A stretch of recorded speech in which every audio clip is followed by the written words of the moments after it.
legacy overhead. That's what he called me. I was midway through cross-referencing a federal compliance audit when the video call flickered on. And there he was, Brandon. Maybe 31, if chromosomes were feeling generous that day. The type of guy who probably used the word disrupt at dinner parties and genuinely believed pivot was a personality trait. The CFO introduced him as the operational transformation lead, which is corporate language for, we hired someone to fire people and make it look like poetry. He was polished. Teeth too white, jaw too sharp, haircut too rehearsed. The whole package screamed LinkedIn influencer who'd never actually built anything, but had definitely torn a few things down. Hey team, he said, leaning into the camera with the energy of a timeshare salesman at a beach resort. I'm here to reimagine our operational framework and sunset redundant processes.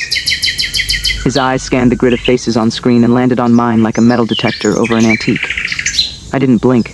I just quietly opened a folder containing every federal renewal timestamp, every active license, every compliance chain bearing my signature, renamed it Grandma's Cookie Recipes, and backed it up to a private encrypted drive. Cassandra, Webb wasn't going out like an amateur.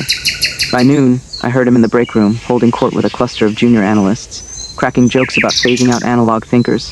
I'm 44, not a museum exhibit, but in Brandon's ecosystem, if you weren't automating your breakfast, you were already obsolete. Then came the all-hands. Open floor, no chairs, standing around like we were at an intervention for common sense. Brandon pulled up a slide deck so bloated with buzzwords it practically wheezed. Agile accountability ecosystems, decentralized compliance velocity, human capital optimization arcs. 3 interns nodded with the reverence of disciples at a very mediocre sermon. Certain team members, he said, scanning the room with surgical precision, particularly those carrying legacy responsibilities, will undergo strategic realignment to ensure forward momentum. His eyes found mine on that last part. We deeply value your historical contributions, Cassandra. Historical, like I was a fossil behind museum glass with a placard that read, "Do not touch." I smiled, the kind of smile that means absolutely nothing on the surface and everything underneath. The kind you wear when someone steps into a snare you've been quietly setting for a decade.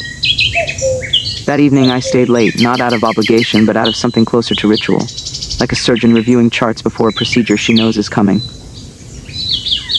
I cross-checked my credentials across 4 federal databases: active certifications, renewal authority, signature access, regulatory timestamps, all still tied to my name, my biometric profile, my professional identity. Then I pulled up my employment contract. Section 9D. The clause no one ever reads because it's buried between vacation accrual policy and parking lot disclaimers. In the event of involuntary separation, all organizational licensing responsibilities and company-sponsored regulatory credentials held under the named employee's authority shall be subject to automatic revocation within 48 hours of contract dissolution, pending no certified successor designation. 48 hours, ticking the moment anyone was foolish enough to hand me a termination slip. I printed 3 copies, folded one into my bag, locked the others in a fireproof case at home, and drove away with the quiet confidence of someone who already knows how the story ends. The following Tuesday, Brandon taped a motivational poster above the copier. Innovation over inertia. It was in Comic Sans. I wish I were making that up.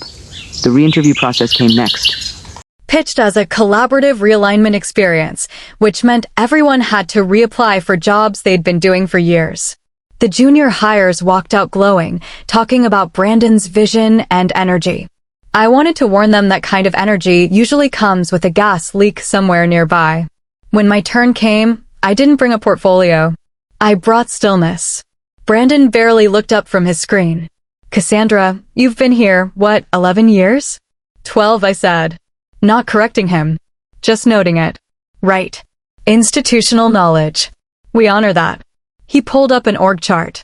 My name was in a box labeled Regulatory Stewardship, with a small red line drawn through it and a sticky note beside it that read, "Open Reassign?" Then he opened a tab. Q3 Licensing Transition Plan, Draft 4. The comment thread inside read, "Can this be offloaded to someone lower in the pipeline?" Lower in the pipeline. Which turned out to mean a marketing coordinator who, I later discovered, genuinely believed dosha was a type of Japanese cuisine. I didn't say a word. I smiled, thanked him for his time, and walked back to my desk. Then I opened the compliance database I'd built from scratch in 2017. Every license, every expiration date, every governing body, every signature authority. 47 items. 47 federal threads woven into a single operational foundation. And every single one bore my name. I exported a full encrypted archive, renamed it Office Birthday Spreadsheet, emailed it to a personal account, and wiped the sent folder clean. Call it intuition. Call it 11, 12 years of watching what happens when people treat infrastructure like furniture. Within days, my access disappeared in quiet, deliberate waves. Dashboard lockout. No warning. Regulatory portal. Access revoked. No explanation. I emailed IT. No reply. I called HR. Voicemail. For attempts later, a human voice told me, almost apologetically, that all personnel matters. Now routed through my departmental lead, Brandon. Meanwhile, he handed my federal inspection prep to someone whose most recent professional achievement was redesigning the office Slack emoji set. He announced I'd be contributing at a foundational operational level, which meant I reorganized storage closets, while someone else Googled what a compliance audit actually was. I asked once, calmly, if I still had administrative access to the licensing dashboard. Brandon tilted his head. Oh, we migrated that to Priya last week. You probably won't need it going forward, right? Priya had been employed for 6 weeks. I nodded. Said nothing. Then walked to a Terminal 3 offices down, one connected to a shadow admin layer Brandon didn't know existed because he'd never thought to ask, and quietly removed every access credential that wasn't mine to leave behind. If they were sailing this ship without me, I wasn't leaving them the compass. Monday arrived the way bad Mondays always do, gray sky, burnt coffee, and a vague sense that the universe is about to collect a debt. Brandon stood at the front of the bullpen in a pressed blazer, palms open, voice warm, eyes calculating. I want to lead with transparency today. Transparency. The word people use right before they do something they couldn't defend in daylight. He talked about forward momentum, about evolution, about the courage it takes to reshape legacy structures. And then he stopped walking. Stopped right behind my chair. Effective immediately, Cassandra Webb's role has been eliminated. No private conversation. No courtesy call. No manila envelope slid across a table in a closed room. Just a sentence. Dropped into the open air of an open-plan office in front of every colleague I'd spent 12 years building something alongside. I stood up. Not because my knees buckled, because they didn't. Because I was done sitting. 2 HR representatives appeared with a folder, moving with the careful energy of people delivering news they weren't proud of. I opened the packet, located the termination page, uncapped my own pen, and signed it in one clean stroke. I'll need a hard copy. Brandon frowned. Everything's digital now. Printed. Please. They looked at each other. I looked at neither of them. For minutes later, I walked out with a paper copy, a receipt, and the composure of a woman who had already done the math. Because here's what signing that form meant. Section 9D didn't just protect me. It activated. At 7:41 that evening, a confirmation email arrived from the National Regulatory Compliance Board. Licensing Authority for Credentials #RL 7742 through #RL 7798 has been formally relinquished. Dependent entities will reflect non-compliant status within 24 hours unless a certified successor is registered and approved. I didn't forward it. Didn't screenshot it. Didn't reply. I sat on my couch, poured a glass of something respectable, watched old reruns, and slept 9 uninterrupted hours. Wednesday morning, the building started bleeding. 9:11 a.m., a priority vendor attempted to confirm shipment of regulated biomedical components. The distributor's system rejected the request. License holder listed as inactive. Compliance status, void. Certifying officer not found. 9:23 a.m., internal dashboards began throwing flags. Red indicators across license categories. Credentials marked orphaned. API calls to the federal audit portal returned rejection codes. Invalid authority. Certifying officer deregistered. 9:47 a.m., the compliance dashboard, my dashboard, the one I'd architected from an empty spreadsheet in 2017, lit up like a warning board at a nuclear facility. Brandon strolled in with an artisanal coffee and a breezy smile. We'll just swap the contact name in the system. The analyst at the terminal, A young woman named Renee, earnest, confident, completely unprepared for this moment, turned slowly in her chair. "Sir, swapping a contact name doesn't work here." Cassandra was the certifying officer of record across every active federal filing. No one else in this building is registered with the compliance board to assume that authority. So register someone. The registration and vetting process takes 4 to 6 weeks minimum. And in the meantime, every active compliance designation is technically without an authorized holder. Silence. The kind that doesn't just fill a room. The kind that eats it. Brandon set his coffee down. "Why didn't anyone tell me about this?" Renee looked at him for a long moment. "Cassandra did," she said. "Several times. Meanwhile, I was home in comfortable clothes, eating breakfast slowly, having been quietly blind copied into an internal email chain by a former colleague who apparently had a conscience and a private account. The screenshots were illuminating. Brandon's message to legal. Anyone know how to override an expired license tag in the dashboard system? He called it the dashboard system. The dashboard I had designed, built, documented, and maintained for 5 years, a system so precisely architected that unauthorized access attempts didn't just fail, they triggered automatic flags to the internal audit log. Which meant that when Brandon tried to brute force his way into the credentials panel that afternoon, the system didn't just lock him out. It reported him. By early afternoon, the executive floor was fielding panicked messages from clients, vendors, and at least 2 regulatory bodies. Someone from operations sent a company-wide message asking if anyone knew how to reach Cassandra, informally. I was repainting my nails. Deep burgundy. Clean lines. Because power doesn't need to announce itself. It just needs to have already left the building. Friday delivered the finishing note in this particular composition. FDA site inspection. 10 a.m. randomized, but randomized within a cycle. I had quietly tracked for years, color-coded, cross-referenced against vendor schedules and renewal windows and the gravitational logic of regulatory calendars. The auditors arrived at 9:19. The front desk called compliance. Then called again. Then called Brandon directly. The inspectors were asking for the license holder of record. There wasn't one. Brandon reportedly physically sprinted, to the operations wing and demanded to know if Cassandra's credentials could be just temporarily reinstated. Legal looked it up. She voluntarily relinquished her license authority. Her ID has been removed from the registry.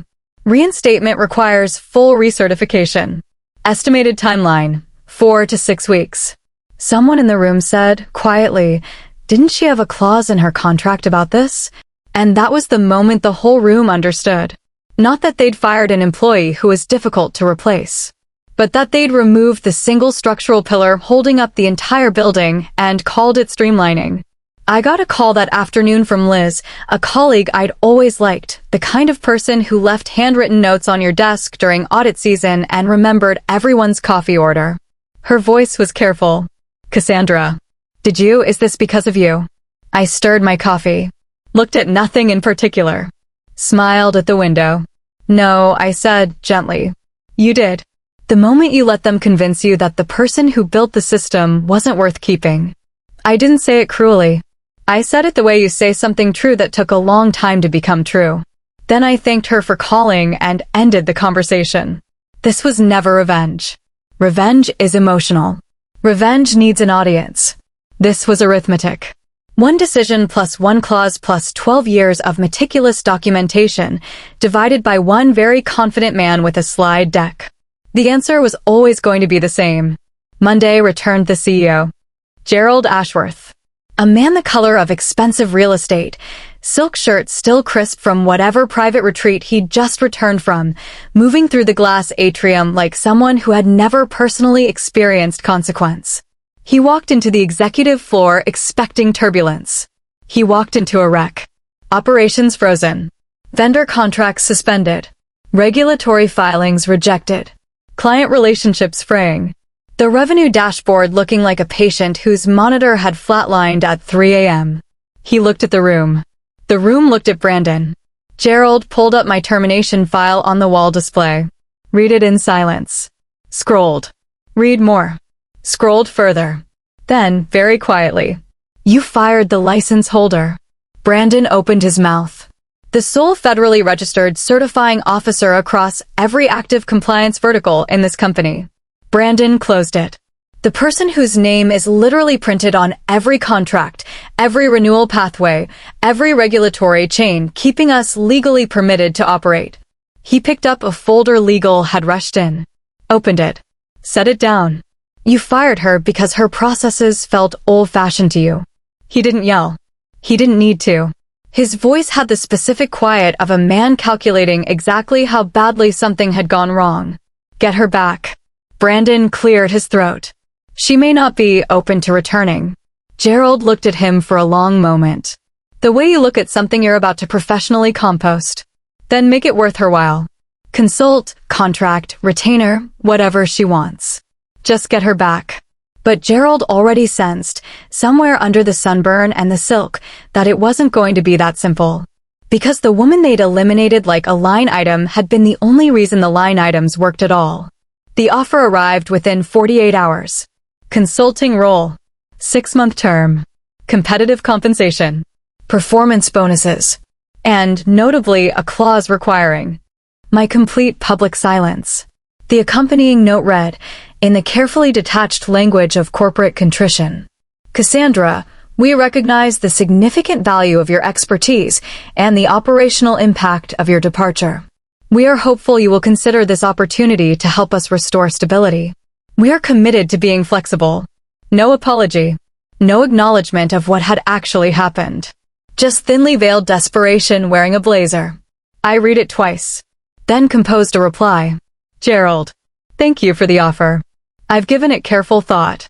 I don't re-enter structures that removed me not because I failed, but because someone decided that what I'd built was too quiet to matter. Attached, please find a copy of my signed termination agreement with Section 9D highlighted formal confirmation of license relinquishment from the National Regulatory Board, a screenshot of your compliance dashboard, taken 72 hours post-termination. You'll notice my name's still listed. Grayed out. Irreplaceable. Wishing you clarity and compliance. Cassandra Webb. No drama. No declaration. Just documentation." I press send. Closed the laptop. Made espresso. Gerald read the email. According to sources I had no reason to disbelieve, without forwarding it, without responding to it, without moving for approximately 2 full minutes.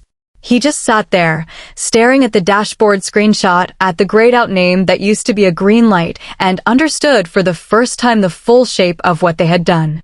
They hadn't terminated an employee. They'd amputated the nervous system, and then wondered why the body stopped moving. 3 weeks later, LinkedIn had opinions. New profile photo, slightly different hair, same steady eyes. New title beneath my name, Director of Compliance Strategy, Stratex Biocore. The post itself was short. Almost deliberately so. Grateful to join a team where standards are the strategy, not the afterthought. 2 lines below it, in the company feed, Stratex Biocore announces partnership agreements with Omega Med Solutions and Vantark Biotech, citing compliance infrastructure as the deciding factor in contract selection. Omega Med, Vantark. The 2 flagship clients my former employer had referenced in every single earnings call for 4 consecutive years. Gone. They didn't need to be recruited. They followed the credentials. They followed the name that had always been synonymous with the work actually being done right. Meanwhile, the dashboard that used to glow green stayed red. License appeals stalled in regulatory backlog. Fines accumulated, some automated, some hand-delivered with the grim ceremony of a legal summons. The holiday party was canceled. The team restructuring never finished restructuring. The poster above the copier, Innovation over Inertia, Comic Sans, now slightly water-damaged, still hung there, which felt appropriate. Brandon updated his LinkedIn title to Independent Operational Consultant, which is the professional equivalent of saying you've left the country. And Cassandra Webb? Corner office. Real chair. Espresso machine that didn't require a prayer. Every morning, she checked the industry alert feed the way some people check the weather, aware of the storms, already beyond them. Old company flagged, non-compliant. License status, pending. Audit appeal, unresolved. She took one slow sip of Colombian black, leaned back, let the morning settle around her. Above her monitor, held in place by a single blue pushpin, was a yellow sticky note. No decoration, no signature. Just 7 words written in clean block letters because some truths don't need to perform. They called it overhead. It was the foundation. That's the story of Cassandra Webb. Not a cautionary tale. Not a revenge fantasy. Just what happens when you spend 12 years doing your job with precision and integrity. Get dismissed by someone who confused confidence with confidence, and then simply let the paperwork do what paperwork was always designed to do. If you've ever been the person holding up the ceiling while someone else took credit for the view, this one was for you. Subscribe. Because more stories like this are coming, and they only get better from here.